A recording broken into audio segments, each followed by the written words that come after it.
Səfəvilər 18-ci əsrin əvvəlində başlayır. Yadımıza düşürsə biz Səfəviləri bundan əvvəl keçmişik 16-17-ci əsrlər tarixi. Səfəvilərin düzdür uşaqlar. Və Səfəvilərin 16-17-ci əsr tarixini keçəndə biz 8 nəfər hökmdarın adını çəkdik.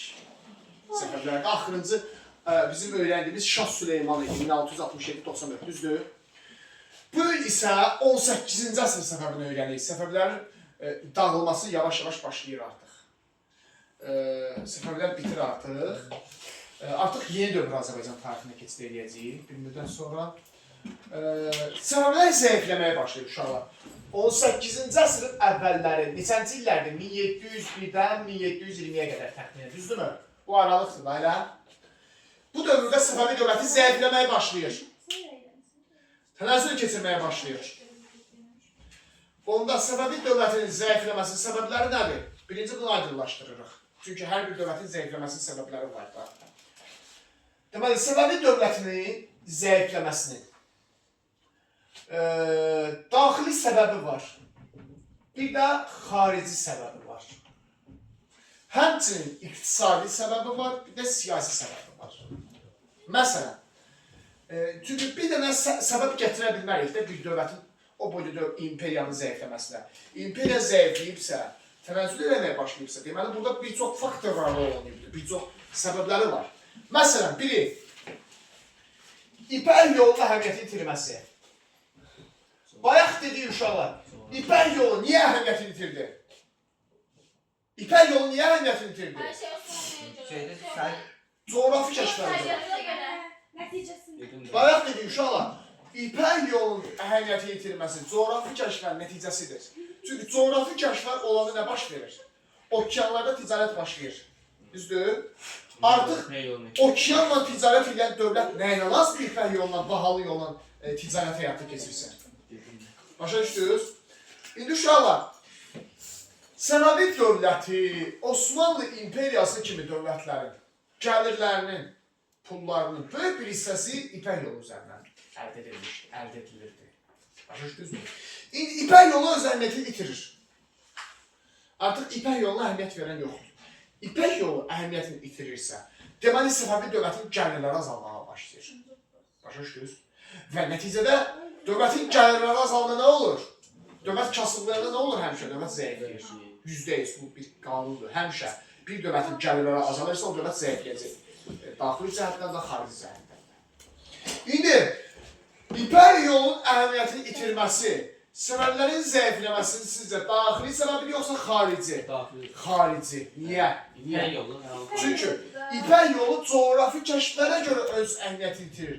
Coğrafi kəşflər biz harada keçirik? Ümumi tarixdə. Bu bütün dünyada baş verən bir prosesdir. İpək yolunun əhəmiyyətini itirməsi. Çünki coğrafi kəşflər Avropa ölkələri tərəfindən həyata keçirildi. Ona görə İpək yolu əhəmiyyətini itirdi. İpək yolu əhəmiyyətini itirdiyi üçün Səfəvi dövləti zəiflədi, bu da Səfəvi zəifləməsi xarici səbəbidir. Başa düşdünüz? Yəni, bu ölkə daxilində yox, ölkə xaricində olan bir problemdir. Bəs iqtisadi səbəbdir, yoxsa siyasi səbəbdir dövlətin zəifləməsi? İqtisadi. Niyə? Çünki dövlətin gəliri azalır. İqtisadi məsələdir də uşaqlar. Dövlətin gəliri azalırsa, bu dövlət zəifləyər də. Bu iqtisadi olar da, çünki pul məsələsi iqtisadi bir şeydir. Deməli, dövlətin zəifləməsinin xarici səbəbi və iqtisadi səbəbidir. İpək yolunun əhəmiyyətini itirməsi. Başa düşdünüz? Başqa məsələyə baxaq. Pul böhranı Səfəvi dövlətin zəifləməsinin səbəblərindən biridir. Ölkədə pul çatışmazlığı var idi və saxta pullar dövrəyə buraxılırdı. Pul böhranı Səfəvi dövlətin zəifləməsinin daxili səbəbi olar, yoxsa xarici? Daxili, %100. Çünki pul ölkə daxili olan. Yəni, bu sənin bacarıqsızlığındır da. Doğru düzgün iqtisadiyyat qurmamısan ki, səndə pul böhranı baş verir. Sənin problemindir. Başqa dövlətlər nə edəsən? Başa düşdünüz? Bəs iqtisadi səbəbdir, yoxsa siyasi səbəbdir? İqtisadi, pul məsələsi iqtisadidir. Yəni, Səfəvi dövlətin zəifləməsinin pul böhranı daxili səbəbidir, amma iqtisadi səbəbidir həm də. Bildiniz mi nətər? Sonra, bürokratiya. Belə bir anlayış var uşaqlar. Daxili səbəbdir Səfəvi dövlətinin zəifləməsinə. bürokratiya. Ne deməkdir uşaqlar bürokratiya? Bax, bunun bir nümunəsini gətirəcəm sizə. Təəssüf ki, bu problem biraz bizdə də var. İndi bəlkə yavaş-yavaş aradan qalxar. Nədir? Tutaq ki, bir dənə arayış alasısan, bir dənə sənəd almalısan da, işə girirsən, haradasan, düz. Bürokratiya o demək, süründürməsidir. Bax, gelirsən xəstəxanaya, arayış almağa. Göndərir səni, nə bilim, bələdiyyəyə. Bələdiyyə göndərir səni asan xidmətə. Asan xidmət göndərir səni təzədən xəstəxanaya. O göndərir icraya. İcra göndərir ora. Hər şey. Yəni, bir dənə sənəd alacaqsan, bir də görürsən elə olur. Bir dənə sənəd alacaqsan, süründürməçiliyə, çox dövlət işlərində falan belə işə düzələndə olur. Vətəndaş biraz yorulur, vətəndaş bezir, istərsiniz narazı qalır da bu məsələdən, başa düşdünüz? Bu bürokratiya, biraz bu sadələşdirilməlidir də, bu yaxşı bir şeydir, sadələşdirilməsi. Bu Səfəvi dövlətin çox üst bir səviyyədə idi. Başa düşdünüz? Tabii ki, insanların narazı qalmasının səbəblərindən biridir. Səfəvi dövlətin zəifləməsinin səbəblərindən biridir. Bürokratiya, dövlətin zəifləməsi daxili səbəbidir. Daxili səbəbidir də bu. Çünki sənin problemindir də. Sonra, rüşvətxorluq. Dövlətin zəifləməsi xarici səbəbidir də. Məmurun rüşvət alırsa, deməli, nələrsə düzgün qurulmamışsa ölkədə ki, məmur rüşvət alır. Rüşvətxorluq, məmur özbaşınalığı. Dövlətin zəifləməsi daxili səbəbidir, eləmi? Nə olur? Gəlirik, bunlar, bax, bütün bu xüsusiyyətlər, yəni bir neçə xüsusiyyət Səfəvi dövlətinə zəifləməsinə təsir göstərmişdir. Pul böhranının baş verməsi, İpək yoluna hərəkət edilməsi, sadəcə seçməlisiniz ki, hansı daxili səbəb, hansı xarici səbəbdir, hansı iqtisadi, hansı siyasi səbəbdir. Başa düşdünüz? Bürokratiya onda daxili səbəbdir. Bürokratiya daxili səbəbdir, bəli. Siyasidir. Amma siyasidir, bəli, bürokratiya siyasi bir şeydir. Bürokratiya siyasi bir şeydir. Və belə olan halda uşaqlar, Səfəvi dövləti zəifləməyə başlayır. Bu dövrdə hakimiyyətdə kim idi? Bəs bütün bu qədər biz bayaqdan problemləri sadalayırıq, düzdür? Hakimiyyətdə kim idi bu dövrdə Səfəvi dövlətində? Şah Hüseyin. Səfəvi dövlətini Şah Hüseyin idarə edirdi. 1694-1722 hakimiyyət dövrüdür, Hüseynin hakimiyyət dövrü. Hüseyin Səfəvi dövlətini idarə edirdi.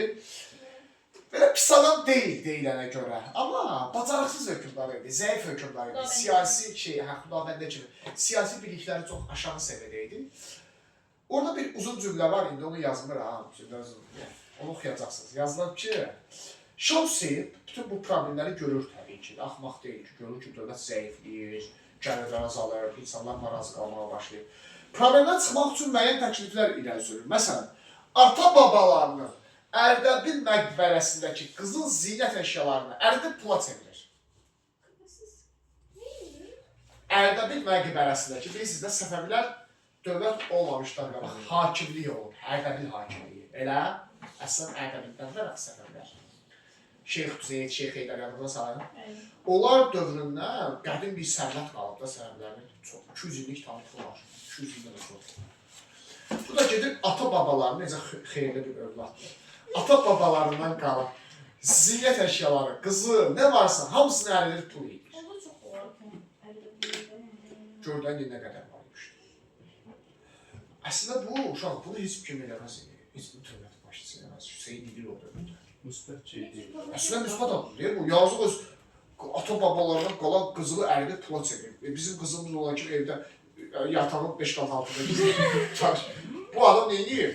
Ölkənin böhranına xilas olması üçün zinət əşyalar pula çevirir ki, tək ki, ölkəm, xalqın böhranına xilas olması. Bunda gör necə ölkə sevən insandır. Prosto, sən yenə də çıxış yolu olmur da, bir müddət düz effekt verir, amma ümumi olaraq öz effektini göstərmir, yenə də səbəblər zəifləməyə başlayır. Başa düz müsbət təsir olmur amma. Çünki ölkə elə böyük bir böhrana girmişdi ki, bu ölkəni böhrana xilas eləmir bu addan. Buna görə nə edir Hüseyin? 1699-1702-ci illər əhali siyahıya almasını keçirir. Əhalinin siyahıya alması. Əhalinin siyahıya almasını həyata keçirir 3 il ərzində. Və sizə həmişə demişəm ki, uşaqlar mən, siyahıya alma keçirəndə nə baş verir? Vergilər artırır. Avtomatik vergilər artır. Avtomatik vergilər artır. Siyahıya alma baş tutanda. Başa düşdünüz, nə edir? Avtomatik vergilər artır, cərimələr artırır. Cəmaatı belinə qoyur o yükü, büdcənin yükünü. Başa düşdünüz? Vergilər çox kəskin şəkildə artır. Bizdə də var ya o problem biraz. Hara baxsan cərimədir. Buradan düşürsən metronun yanına, o tərəfə gedəndə baxsan 20 manat cərimə yapmayır. Bu cəriməni bu qədər eləmək olmaz. Yazıq da adam. Amma indi Hüseyin nədir? Bu iqtisadi şeylədir, bayaq dediyimiz ata-babaların Ərdəbil məqbərəsindəki əşyaları falan çevirib pula çevirdi. Xilas olmadı. Üstəlik siyahıya keçirir, vergini artırır. Vergi artırında nə olur? İnsanlar narazı qalır. Amma müəllim, cərimə olanda daha disiplinli olur. Disiplinli olur, tamam elədir. Amma bu disiplin olsun deyə qoymur axı o cərimələri. Amma Bütçəni artırmaq üçün onu var. demirəm, amma bizdə hal-hazırda həqiqətən disiplin. Yox, disiplin üçün bəli, cərimələr lazım, onun yeri var da. Hər şey var. Artıq amma məsələn disiplinə görə cərimə çox qəşəngdir. Təbii ki, cərimə olmalıdır. Hər bir inkişaf etmiş ölkələrdə müəyyən şeylər. Gürcüstanda məsələn çox şey demək olar bizimkindən də çoxdur orada cərimə. İndi bu vergiləri artırırdı ya Hüseyin. İstər-istəməz insanlar narazı qalır, insanların narazılığı başlayır uşaqlar. Deməli 1707 uşaqlar. Bir də 1711-ci il Çar Balkan üsyanı baş verir. 2 dənə üsyan baş verir.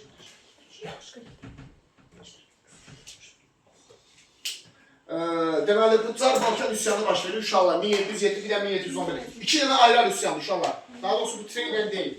Vergünləndir. Uşaqlar vergünləndir. 2 dənə üsyan baş verir. Biri 1707-də, bir də 1711-də. Çar Balkan üsyanı baş verir, amma ikisi də yatırılır. Hər iki üsyanı yatırır Hüseyin. İkisi de Azerbaycan'da. İlk yeri baş verir də, 2 dənə baş verir. Rusya var değil. Çar Balkan zonası var. İndiki bu Azərbaycan belə deyək də, şimal qərb torpaqları, hə o tərəflər o zonalar. Necə bildin bunu? Yəni belə də böyük üsyan deyildi. Hüseyin bu üsyanları rahat yatırır. Amma məsələ nədir? Bu üsyanı yatırır, amma bunun sonrası var axı. Üsyanlar getdikcə artır. Və üsyanları yatırmaqda Hüseyin getdikcə daha da çox çətinlik çəkir. Çünki niyə? Vergilər artır. Vergilər artdıqca insanların yaşayışı pisləşir. İstərseniz insanlar narazı qalırlar, daha çox etiraz eləməyə başlayırlar. İnsanlar daha cesur olur. Yox, insanlar sən kütlər belədir ki, istərseniz yaşayışı pisləşəndə etiraz edir də, bu hər zaman belədir də. İndi Çar Balkan üsyanı yatırdı, amma yeni üsyanlar ortaya çıxır. Şirvan üsyanı, uşaqlar. Buna deyin, Şirvanda üsyan baş verir. Birinci dəfə də Şirvanda üsyan baş verir. Her yerde yani üniversite şirketi. Telefon yığışdır, telefon. Sən də yığışdır. Buna deyin. Şirvan üsyanı baş verir uşaqlar. 1719-1721-ci illərdə Şirvanda üsyan baş verir. 19-da başlayır 21-ə qədər davam edir. Üsyanın rəhbəri kimdir? Hacı Davud. Bu Şirvanda çox salib seçən, hörmətli bir adamdır. Şirvan xalqı buna dəstək verir və buna üsyan qaldırırlar. Hamısı birlikdə Şirvan üsyanını qaldırırlar. Hacı Davudun başçılığında 1719-21 arasında. Çox böyük bir üsyan idi və Hacı Davud bu üsyanı yatırmaqda çətinlik çəkir. Şah Hüseyin, hakimiyyətdə Hüseyin daxı. Hüseyin üsyanı yatırmaqda çətinlik çəkir. Ona görə də polis niyə çətinlik çəkir Hüseyin üsyanı yatırmağa?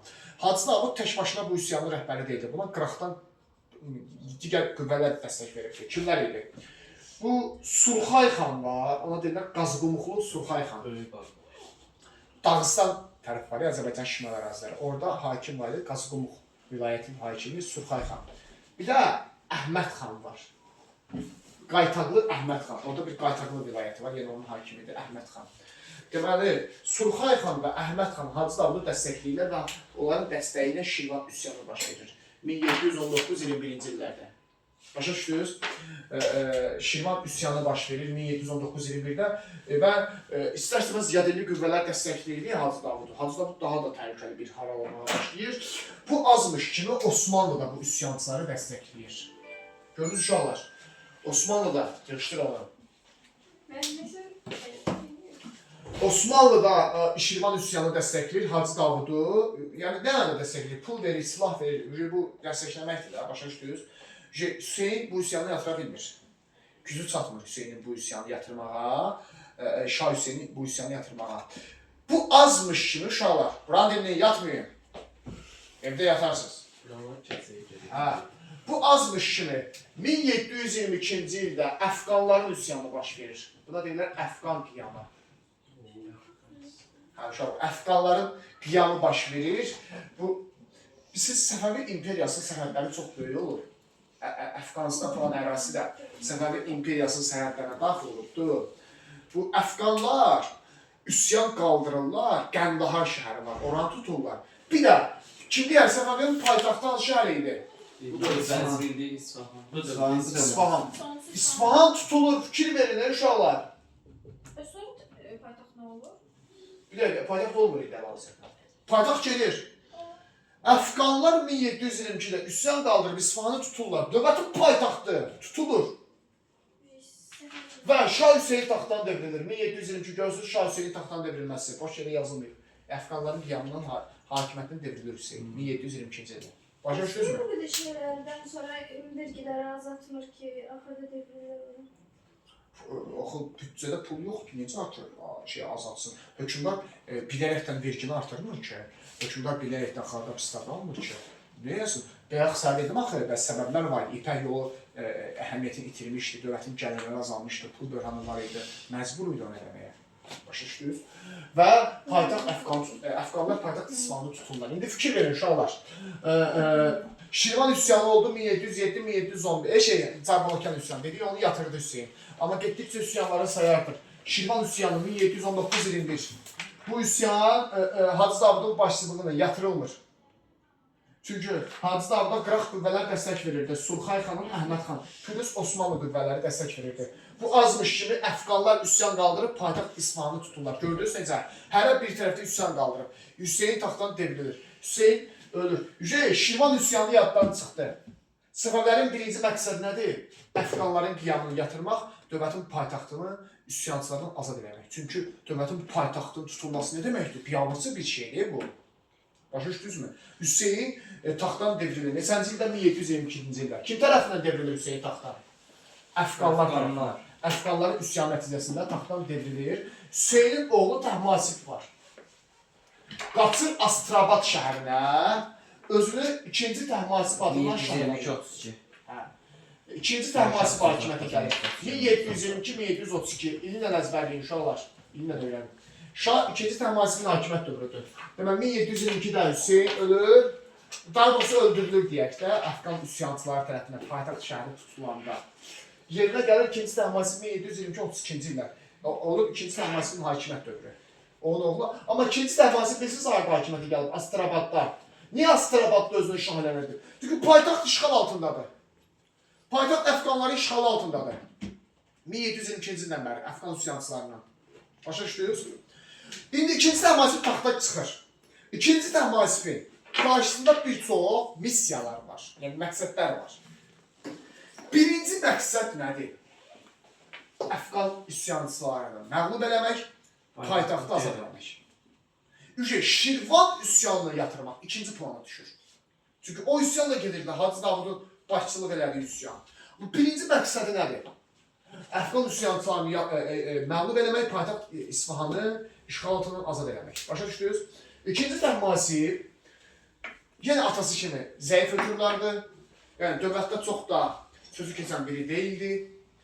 Belə bacarıqsızlığından seçilən biri idi də əsasən. Və ikinci Təhmasibin dövründə heç cür paytaxt azad edilməmişdi. Yəni nə qədər çalışırsa İsfahanı işğaldan azad edə bilmir. İkinci Təhmasib. 8 il 1730-cu ilə qədər. Başa düşdünüz? İndi ikinci Təhmasib yenə Əfqanlarla mübarizədədir. Belə bir vaxtda bizim şimal qonşumuz kimdir? Şimal qonşumuz kimdir? Rusiya imperiyası. Bilirsiniz ki, Rusiyanın həmişə Azərbaycana qarşı avantürist məqsədləri olub. Bugün özündə də var, əvvəldə də var. Rusiya bizim həmişə bizi işğal edən bir dövlət olub. Rusiya bunu fürsət verir. Görür ki, Səfəvilər zəifləyib, düzdür? Daxildə iqtisadi zəifləmə var. Şirvan üsyançıları bir tərəfdən, Əfqanlar paytaxtımızı tutublar İsfahanı, eləmi? Elə?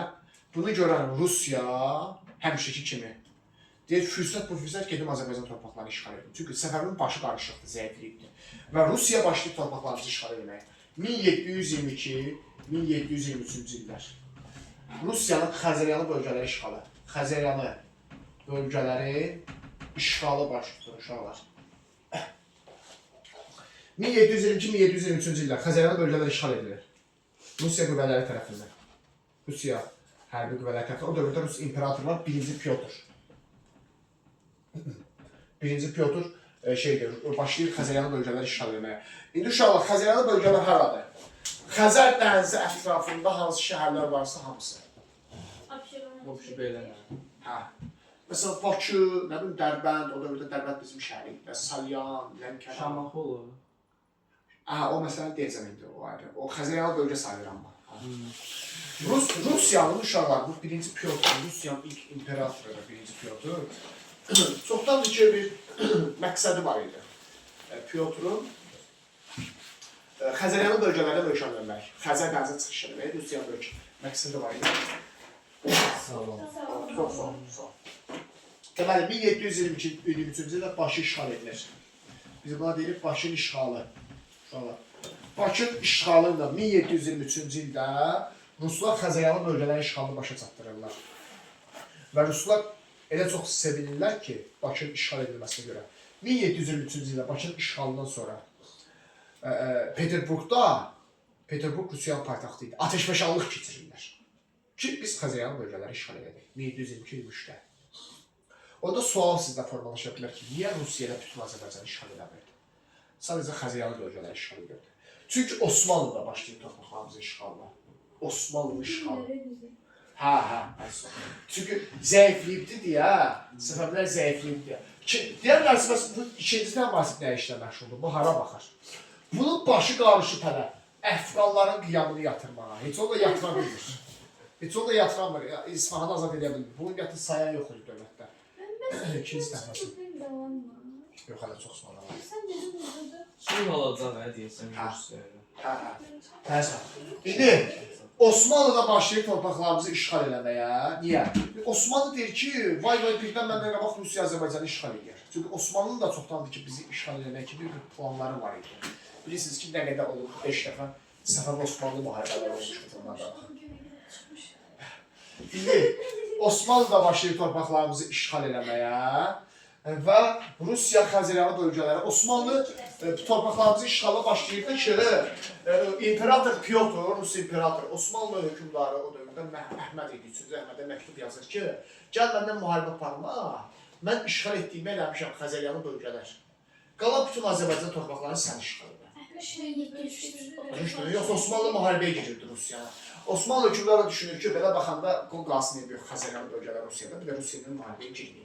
Qalan nə bölgələr varsa mənə keçsin. Və bunlar 1724-cü ildə İstanbul sülhünü imzalayırlar. Çox məşhur bir sülh müqaviləsidir.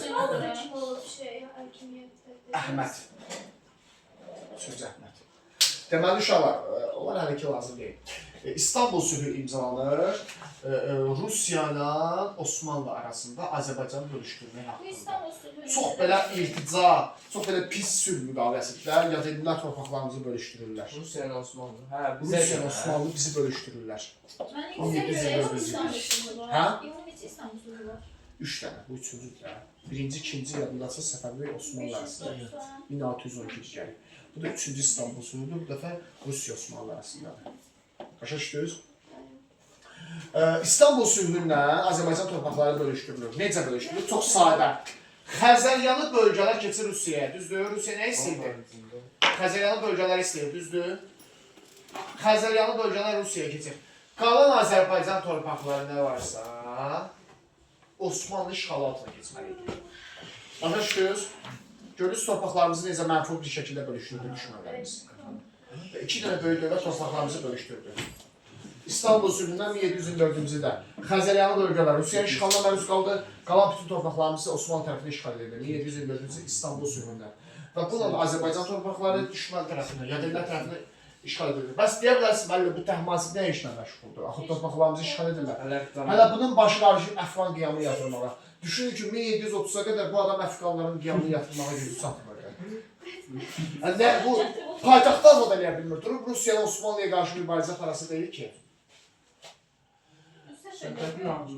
Hə, indi burada bir məsələ var, uşaqlar. Burada bir İstanbul sülhündə Rusiya ilə Osmanlı torpağımızı bölüşdürürlər, düzdür. Amma burada bir Şirvan məsələsi var. Niyə? Bu Şirvanlı üsyan var idi bayaq. Kim idi o üsyanın başçısı? Size demişdim. Hacı Davud. Axı o üsyan yatırılmamışdı. Rusiya deyir ki Osmanlıya, Şirvan Xəzəryanı bölgədir. Mən Şirvanı işğal edim. Rusiya haqlıdır. Xəzəryanı bölgələrə düşür, təxminən o tərəflərə düşür. Bakıya yaxın olduğu üçün. Və Rusiya Xəzəryanı bölgə adından Şirvanı tutmalı idi. Amma Osmanlı deyir ki, yox, oranı vermərəm, niyə? Çünki zamanında Şirvan üsyançılarına mən dəstək vermişəm. Şirvan mənə meyli, düzdür. Şirvan üsyançıları Osmanlıya biraz meyilli idi. Osmanlı sevirdilər Şirvan üsyançıları. Başa düşdünüz? Ona görə də Şirvan məsələsi yarımçıq qalır. Rusiya Şirvanı istəyir, Osmanlı Şirvanı istəyir. Ona görə də belə qərar gələr ki, Şirvan nə sənin olsun, nə mənim olsun. Şirvan yarım müstəqil xanlıq olsun. Özü-özünə bir xanlıq olsun. Yarım müstəqil Şirvan xanlığı. Azərbaycan tarixində yaranmış ilk xanlıqdır uşaqlar. Şirvan xanlığı artıq. Azərbaycan tarixində ilk yaranmış xanlıq, amma müstəqil yox. Yarım müstəqil. Müstəqil şəkil. Çünki Osmanlı himayəsində olacaq. Osmanlı himayəsində nə deməkdir uşaqlar? Yəni Osmanlının asıllığında, Osmanlının tərkibində yarım müstəqil xanlıq olur. Bildinizmi nətər? Osmanlı tərkibində yarım müstəqil olur Şirvan xanlığı. 1724-cü il İstanbul sülhünün şərtinə əsası. Sonra necə olur biz xanları? Nadir keçəcək gəlirlər, nadir gəldi, mən sizə deyəcəm. Uşaqlar, burada gördünüz ki, torpaqlarımızı necə məhvul bir şəkildə bölüşdürürlər. Yox, eləsin. Necə torpaqlarımızı bölüşdürürlər. 1724-cü İstanbul sülhündə, deməli, çox sadədir sülhün şərtləri. Rusiya Xəzəryanı bölgələri işğal elədi. Osmanlı digər Azərbaycan torpaqlarını, yəni Cənubi Azərbaycanda Qərb Azərbaycan keçdi Osmanlıya. Şirvan isə yarım müstəqil xanlıq, amma Osmanlının asıllığında. Hacı Davud da Şirvanın xanı olur. Amma Şirvanda heç kim qoşun saxlaya bilməz. Nə Rusiya, nə Osmanlı. Orada heç kəs qüvvə saxlaya bilməz. Osmanlıdan asılı qaldı. Osmanlıdan asılı qaldı. Bir dənə sülh müqaviləsi var. 1727 Nabur sülhü. Nabur sülhü 1727 yenə Rusiya-Osmanlı arasındadır. Yenə Rusiya-Osmanlı arasındadır. Burada isə Azərbaycan bölüşdürülməsi başa çatdırılır. Şərtləri İstanbuldan eynidir. Sadəcə kitabda bir cümlə var ki, yazılıb ki, deməli İstanbul sülhündə bəzi sərhəd məsələlər yarımçıq qalmışdı. Həmin o yarımçıq qalan məsələlər də tam olaraq öz həllini tapır Nabur sülhünə görə. Bəs Osmanlının nə dəxildə yəni bura? Səfərlər. O da işğal eləmək istəyir. Torpaqlarımızı işğal edib də bölüşdürübdür Rusiya və Osmanlı. İkisi də torpaqlarımızı işğal edib. Dərsinin özündə. Bizim torpaqları işğal edib də bizim tariximiz. Bilirəm, yəni məsələn biri tutaq ki, Qusayda, biri məsələn Lənkərandır. Ayrı-ayrı yerlərdə. Bunun özünün dərsində keçmək. Məsələn Osmanlıda keçdilər, bunda keçdilər. Mənim başıma o qatdı da. Bizim işğalımızdır. Bizi kim işğal edib onu öyrənməliyik də. Deməli uşaqlar, iki yer sülh müqaviləsi öyrənin. İstanbul sülhü 1724, Nabur sülhü 1727. İkisində də Rusiya-Osmanlı torpaqlarımızı bölüşdürür. Burada Azərbaycan bölüşdürülməsi başa çatdırılır. Bir də arada bir dənə sülh müqaviləsi var, Peterburq sülhü. Onu indi demirəm sizə ki, ağlınız qarışacaq. Peterburq Osmanlıya aid deyil, hə? Yox, Rusiya səfər arasında. Deyil. Onu hələ ki demirəm, ağlınız qarışmasın deyə onu gələn dəfə sizə deyəcəm Peterburq sülhünü. Uşaqlar, hara gəlsən? Neçədir sağ ol? Yox, yox. Neçə? 43. 50-də gedərsən. Uşaqlar, Rusiya işğal etdiyi bölgələrdə komendant idarə üsulu yaradır. Komendant nədir uşaqlar? Şeydə 9-da. Sərt nizam-intizam, insanlara daim nəzarət edən bir sistem. Bu, Rusiyanın idarə etmə sistemidir. Azərbaycanı işğal edib, düzdür? Bizi öz Rusiya mərkəzi kimi görürdü, düzdür? Onun da bizdə sərt nizam-intizam yaradır. Öz sistemini qurur bizdə, komendant idarə üsulu. Osmanlı isə bizdə öz sistemini qurur. Yəni, paşalıq və sancaqlıq idarə üsulu yaradır. Osmanlı da işğal etdiyi Azərbaycan torpaqlarında öz idarə üsulu yaradır. Başa düşdünüz? Gördünüz? Belə çətin bir dərs deyil. Öyrənəcəksiniz. Salcaq. Hə, Salcaq belə. Güzel dayandı. Onsuz da əlində ona görə buraxırlar.